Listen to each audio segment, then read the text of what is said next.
Well, I'm back with another video, and this one's going to be a little bit different. This one's not all about mental health and wellness. I know, shock, I can do something else with myself. Yes, this one is about me growing out my natural hair. It's been bald for several years, and I decided recently to grow it back out. Do not ask me why. Let's just see if this is just another one of my moods or something. You know, I just decided that I wanted to grow it back out. I miss my fro. I cut 10 inches several years ago. And as you can see, I have trouble spots. I have a little bald spot here and here from the last time I had that seizure. It's a little higher on this side than it is on this side, and it has problems. But I've been watching a couple of the tutorial videos, and I see where women say they've used sulfur 8, they've even used monostat to grow their edges back. I had worn braids for years, so that's what's wrong with my edges. And tea tree oil, and I've heard rave reviews about the organic root stimulator. So I'm going to try the root stimulator, and you need a carrier oil like coconut oil, and I found out what that was. And just use a little dab of each twice a day, and I'll have to give y'all an update and see what happens in a couple of months. I would like to twist it again and do more Nubian knots, and I've been out of the natural hair care loop in terms of styling for about maybe 2 or 3 years now. So I'm reacclimating to this stuff. I'm learning some new techniques, and I just want to see what will go with my hair type, especially since I'm on so many mental health meds. Medications can really disturb your hair growth and blood flow. And oh, something else that I decided to do. Here's my thinking. Prenatal vitamins have enough nutrients in them for 2 people. So I figure if I'm always fatigued, then I can take that pill for 2 people and have more energy than the average adult is supposed to. That's at least my thinking on this.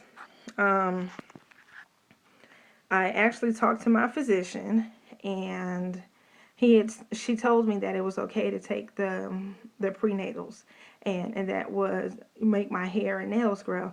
I also told that it will make you hungry, so hopefully it doesn't make me hungry. But because God knows I don't need to gain any more weight. I'm sure you can watch some of my previous videos and you say, "God, she's putting on a lot of weight," and I am. Can barely breathe when I'm talking some days. But I tried the prenatal vitamins. I've only been taking them for about a little less than a week. So between that, the tea tree oil, the coconut oil, and this product called Organic Root Stimulator that's supposed to stimulate the blood flow and get the follicles growing again. I'll see exactly what the combination does and do a video maybe every month. Now, because my hair grows in patches, like I said, I had that seizure there. The skin is permanently gone in those 2 spots, and this stuff has its own texture. I mean, it's not nappy, it's pubic. It really is.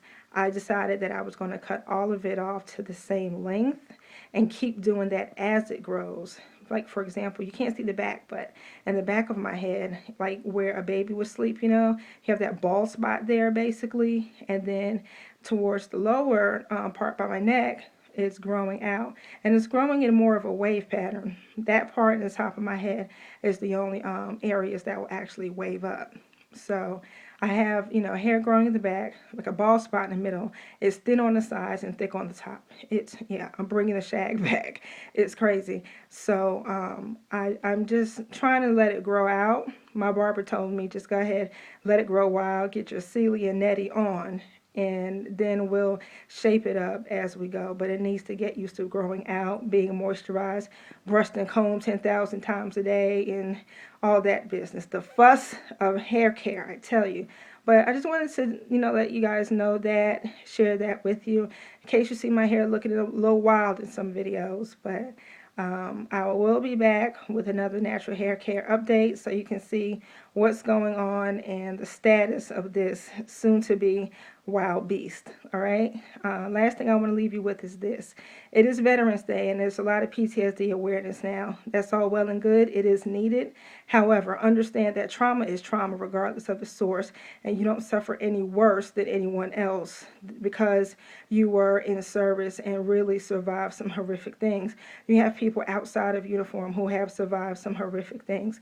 Trauma is trauma, and it's unfortunate unfair to think that only servicemen and women are affected by PTSD.